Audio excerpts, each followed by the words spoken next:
करना पड़ रहा है। जहां एक तरफ भारत रोटी और बेटी का संबंध निभाते आ रहा है, वहीं दूसरी तरफ नेपाल के नए नियम लागू होने से नेपाल की जनता को और भारतीय लोगों को काफी दिक्कत का सामना करना पड़ा। हमारे साथ बातचीत करने के लिए सोनौली व्यापार मंडल के लोग हैं। आइए जानेंगे किस प्रकार की इनकी समस्या, क्या नाम है और किस प्रकार की समस्या हो रही है। सुभाष जायसवाल, व्यापार मंडल के तहसील अध्यक्ष नौतनवा, सोनौली से। और नेपाल सरकार द्वारा जो 100 रुपए नेपाली से ज्यादा टैक्स लिया जा रहा है, उससे आम व्यापारी जनमानस बहुत पीड़ित है। और नेपाल सरकार को इस पर विचार करना चाहिए। हमारे देश के प्रधानमंत्री और नेपाल के प्रधानमंत्री कहते हैं कि भारत नेपाल का संबंध बहुत अच्छा है, लेकिन ये संबंध अभी बिगाड़ने पे तुली है। नेपाल सरकार के जो कम्युनिस्ट सरकार है, ये संबंध को खराब करना चाहती है और इस पे सरकार को विचार करना चाहिए। 100 रुपए ज्यादा टैक्स लेने पे इसमें कस्टमर नहीं आ रहे हैं सीमावर्ती बाजारों में, जिससे व्यापारियों को बहुत ही नुकसान उठाना पड़ रहा है। हाथ रखे बैठे हैं। जो 5000 काम करता है वो बदहाल स्थिति में पहुंच गए हैं।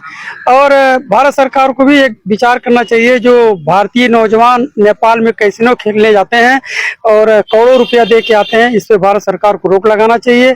और नेपाल सरकार हमारे भारतीय रुपये को लेने से मना कर रही है। जो पर्यटक हिंदुस्तान से जाते हैं वो इंडियन पैसा ही लेके जाते हैं, जबकि भारत नेपाल का 100 रुपये का 160 रुपया नेपाली होता है, लेकिन वो पर्यटकों से 140 रुपया 150 रुपया में लेती है, जिससे हमारा भारतीय अवलंबन पैसा घट रहा है। और इस पे सरकार को विचार करना चाहिए। और पूरा सीमावर्ती बाजारें एकदम बंद की स्थिति में है। भारत सरकार को इस पे सोचना चाहिए और नेपाल सरकार को कुछ मानवता के नाते, भारत नेपाल संबंध के नाते, रोटी बेटी के संबंध के नाते इस पे छूट देना चाहिए, जो सबके हित में होगा और भारत नेपाल का संबंध भी अच्छा रहेगा। अगर देखा जाए तो भारतीय पैसे की अगर बात की जाए तो भारतीय पैसा 500 रुपया ऐसी नेपाल में इस समय 600 रुपया में ले रहे हैं। क्या कितनी सच्चाई देखने को मिल रही है? 600 650 रुपया ले रहे हैं, वो भी उल्टा सीधा बोल के ले रहे हैं, बेइज्जत करके ले रहे हैं। अगर कैसीनो की बात आप अभी अध्यक्ष जी ने कहा, कैसीनो की बात, कैसीनो में तो देखा जाए नेपाली लोगों को प्रतिबंध है और वहीं दूसरी तरफ भारतीय लोग जो खेलने के लिए नेपाल में जाते हैं कैसीनो में, उनके साथ दुर्व्यवहार जाहिर सी तौर पे देखने को मिलती है। और इसके साथ ही साथ नेपाल में जो लोग कैसीनो खेलने जाते हैं वहां पे भारतीय रुपए की ही बात की जाती है। वहाँ खाली भारतीय रुपया चलता ही है और अनाप शनाप पैसे में लेते हैं ये लोग।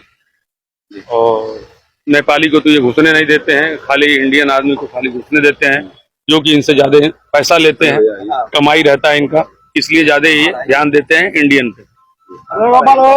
लागू होने से और किस प्रकार का आप और नेपाल सरकार? देखिए सदी, ये संबंध हमारे सदियों से रहा हुआ है, ये आज का संबंध नहीं है, लेकिन इसे ये खराब करने पे तुले हुए हैं। ये 100 रुपए का मतलब होता क्या है?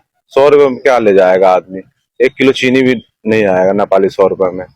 और रही बात, हम लोग इसलिए यहाँ पे आए हुए हैं ज्ञापन देने हमारे डीएम साहब जी को कि व्यापारी काफी परेशान है। वहाँ पे रोजगार एकदम खत्म हो रहा है, लोग इधर के उधर पलायन कर रहे हैं और इससे हमारे क्षेत्र की क्षति हो रही है, वहाँ की जनता की क्षति हो रही है। तो सुना